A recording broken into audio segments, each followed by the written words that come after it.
Hey, this is Danny from Weird and Wired, and this right here is not an instrument I've made. This is a mystery. I saw this in an antique shop and I thought for £20, I'm gonna take that home. This is quite clearly a homemade project. Someone made this and it just puts a smile on my face, and it's so janky. It really reminds me of projects I've made myself in the past and will no doubt make in the future. I figured that if nothing else, I can use this as a wall hanger that I can look at for inspiration, because this is so wonderful. It's obviously taken someone, or a group of people perhaps, it's taken them some time and certainly a level of skill to put this together, while also missing some details that would make this a playable instrument. There's no nut on this, and the frets carry on into the middle of the machine heads. You got nails used as fret markers on every single fret. Raises so many questions for me that I will never have the answers to. And you know, you don't always need the answers. I love a mystery. I love a good story. You know, I could just put this in the corner or hang it on the wall as it is. These strings that are on here are more rust than string at this point. I have tried tuning them up together, and without having a nut on there, even just using it as a slide instrument, it's not very playable. So I think the way to go with this, to make it as playable as it can be in its current state, is to just go ahead and string this up as a one-string diddley bow that we can have a little bit of fun with. So let's go ahead, pop this on the bench, see what we can do with it, and see if we can get a tune out of this.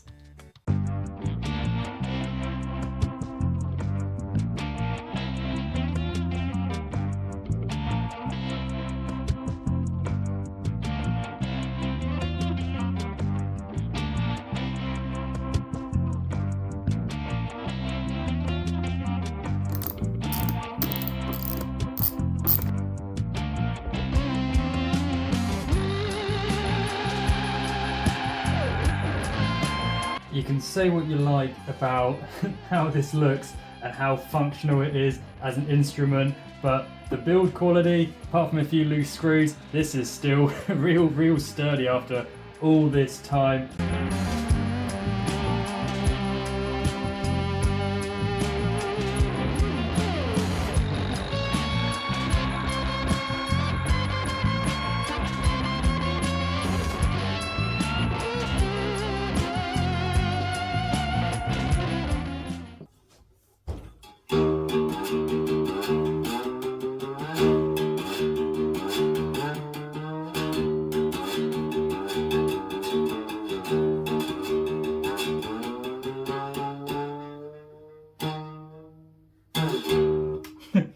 It's pretty difficult to sort of work out any sort of rough kind of fret positions. So I'm going to do a little bit of masking tape as a cheat sheet on the side there.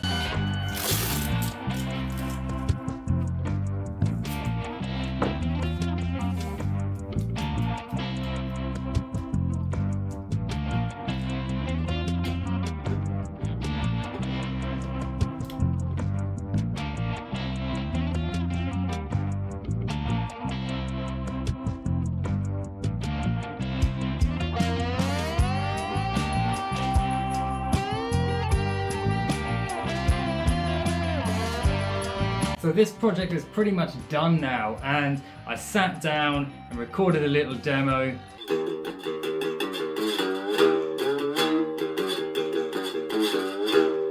But I decided it was worth going the extra mile with this, and in sticking with the spirit of working with what you've got, I made this ramshackle pickup for this. This is a single coil pickup that I believe came from a kid's guitar that I had salvaged the built-in amp from. So this has been sitting around a little while for a project just like this. There's a bit of extra cable, a 1/4" jack that we can just plug straight into, no volume, nothing, just plug straight in and play. There's a bit of foam as well to raise the pickup closer to the string.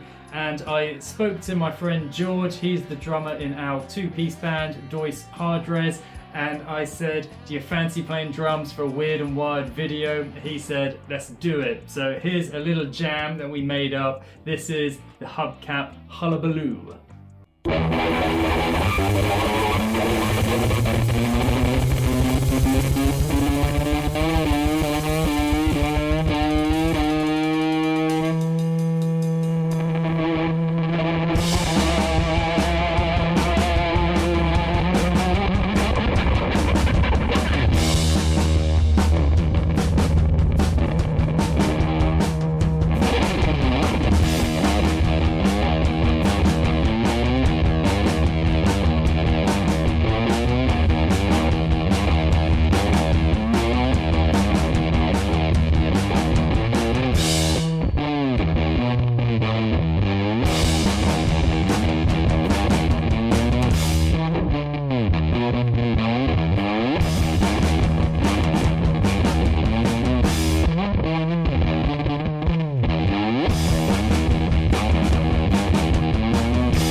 So there we go, this mysterious instrument given a new lease of life as a diddley bow. This has been a lot of fun to work on, a lot of fun to jam on as well. My thanks to George for indulging me with the Hubcap Hullabaloo. This, as I say, is a very inspiring instrument to me. It really reminds me of the reasons why I started making quirky instruments myself and why I will continue to make quirky instruments. But I would love to know what you guys think. What do you make of this? Have you seen anything like it before? Anything that has inspired you in the same way? Or have you made something similar to this? Let me know all your thoughts and feelings. And until the next time, keep it weird and keep it wired. Weird and Wired.